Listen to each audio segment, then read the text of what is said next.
In a peaceful town surrounded by green hills lived a young boy named William Gray. He was smart, creative, and full of potential. But there was one thing holding him back: his wandering mind. Every time William tried to study, his thoughts drifted elsewhere. When he read a book, he'd start thinking about his phone, his friends, or something completely unrelated. He had big dreams, but his thoughts refused to stay still long enough for him to make progress. His parents often told him, "William, if you can't control your thoughts, you'll never control your life." But William never paid much attention. Days turned into months, and though his dreams grew bigger, his focus only got weaker. His notebooks were filled with half-finished notes, and his grades began to fall. One evening, after failing another exam, William sat quietly near the window. His father walked in and said, "Son, the strongest people are not those who lift weights. They are the ones who control their thoughts." William sighed. "How, Dad? I can't stop my mind from wandering." His father smiled and replied, "Then it's time you met someone who can teach you." The next morning, William's father took him to meet Mr. Raymond, a wise retired army officer known for helping young people develop discipline. His home was surrounded by calm gardens,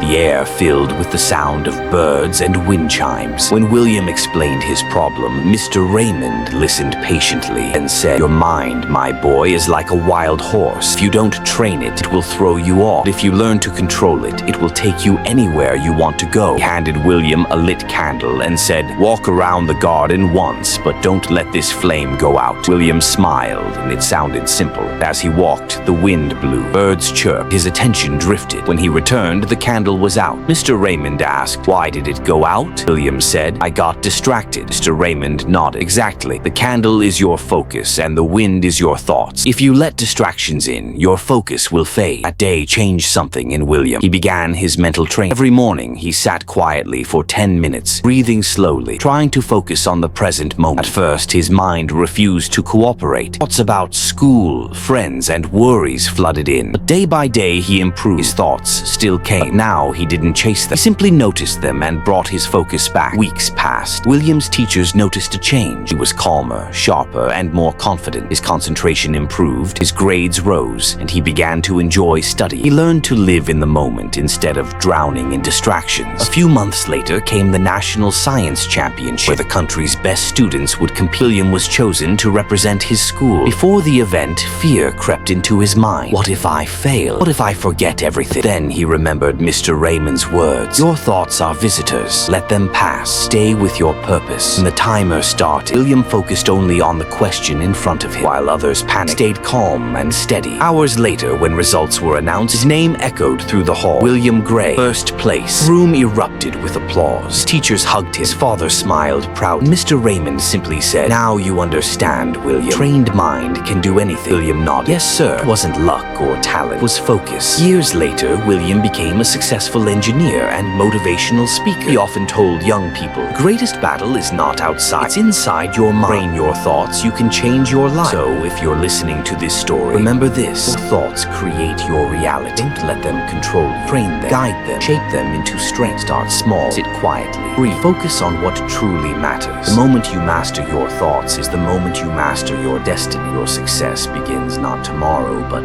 today. The moment you decide to train your thoughts.